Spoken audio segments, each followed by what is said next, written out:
Hello, magandang gabi po sa lahat. Nais ko lang po mag-share sa inyo ng isang testimony about sa pag-aantay ko sa aking prayer.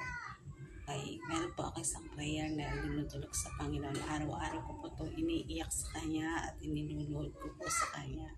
Pero alam niyo po ba na hanggang ngayon hindi pa rin siya tumutugon sa prayer ko. At habang pinagpipray ko yun, hindi ako nawawala ng pag-asa. Dahil alam ko, tutugunin ng Panginoon ang aking panalangin. Alam niyo po ba na maraming benepisyo ang pagbabasa ng Bible? Kasi sa sandaling dumadaan ka sa yung mga bagay na nasa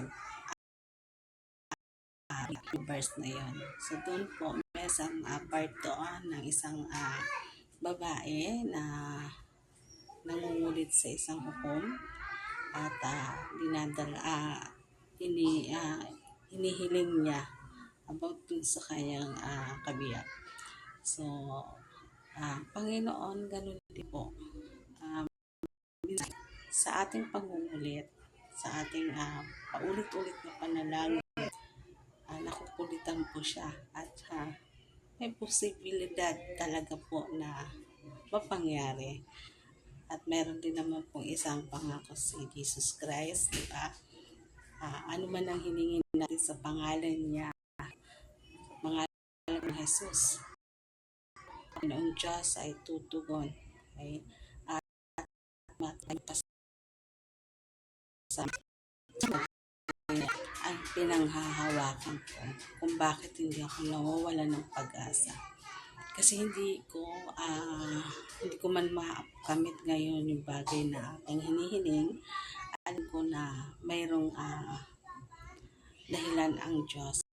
So may inaayos pa po siya siguro sa akin at baka hindi pa ako ready dun sa bagay na aking hinihiling. So doon ko po natutunan na magtiwala, umasa, at paulit-ulit na manalangin. So yun, hindi po ako nawawala ng pag-asa. So dahil doon lumalawak din po yung pananampalataya ko. Kasi alam ko na ang pinagkakatiwalaan ko na gagawa ng bagay na yun ay ang ating Creator. Wala pong imposible sa Kanya. Okay? So, pagtitiwala lamang po tayo. Panalangin, huwag magsasawa. So, yung mga kapatid dyan na ganito ang mga sitwasyon, ini-encourage ko po kayo na pray lang. Mag-pray lang po tayo at mag-antay. Yun lang po. God bless you mga kapatid. Salamat po.